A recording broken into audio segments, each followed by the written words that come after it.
Hari ini fraksi Partai Nasdem menggelar diskusi tentang hak angket dugaan kecurangan pemilu. Diskusi ini untuk materi hak angket dugaan kecurangan pemilu 2024 sebelum jadi usulan minimal 25 politikus DPR sebagai syarat usulan angket di sidang paripurna.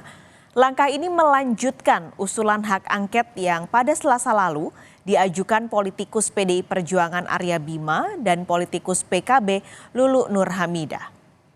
Rekan kami, Asri Gunawan, mengikuti pembahasan materi hak angket pemilu 2024 di gedung DPR Jakarta sudah siap dengan laporannya.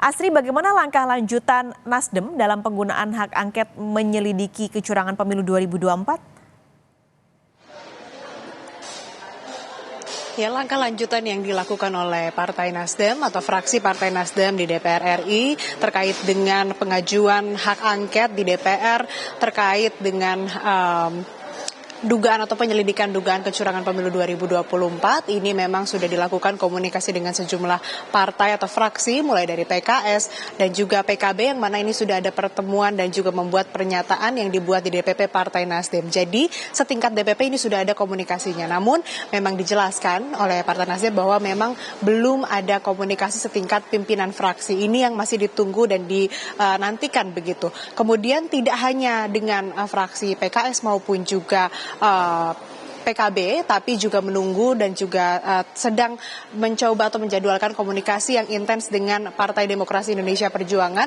untuk kemudian bisa membahas terkait dengan pengajuan hak angket di DPR RI ini. Lebih lengkap saudara, berikut pernyataan dari anggota DPR RI, fraksi Partai Nasdem Taufik Basar yang sudah kami rekam sebelumnya. Fraksi Partai Nasdem melakukan komunikasi politik dengan fraksi-fraksi lain.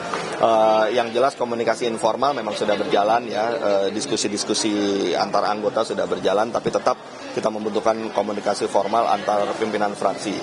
Sekarang kita juga tinggal menunggu komunikasi yang lebih intens dengan PDI Perjuangan ya, karena di tingkat DPP sudah berjalan untuk ketiga partai ini, tentu juga harus ditindaklanjuti untuk di tingkat fraksi, apalagi sekarang sudah mulai masuk masa sidang, ya tentunya kita harapkan komunikasi itu bisa berjalan lebih lancar lagi. Ya, meskipun juga harus diakui saat ini juga konsentrasi pun juga masih agak terpecah karena proses rekapitulasi masih berjalan.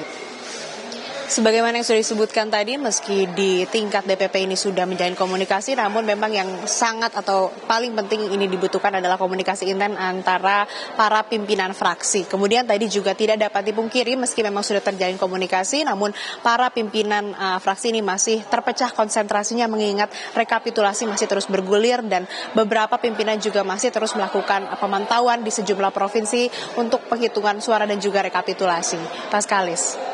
Terima kasih laporan Anda langsung dari gedung DPR Jakarta. Jurnalis Kompas TV Asri Gunawan.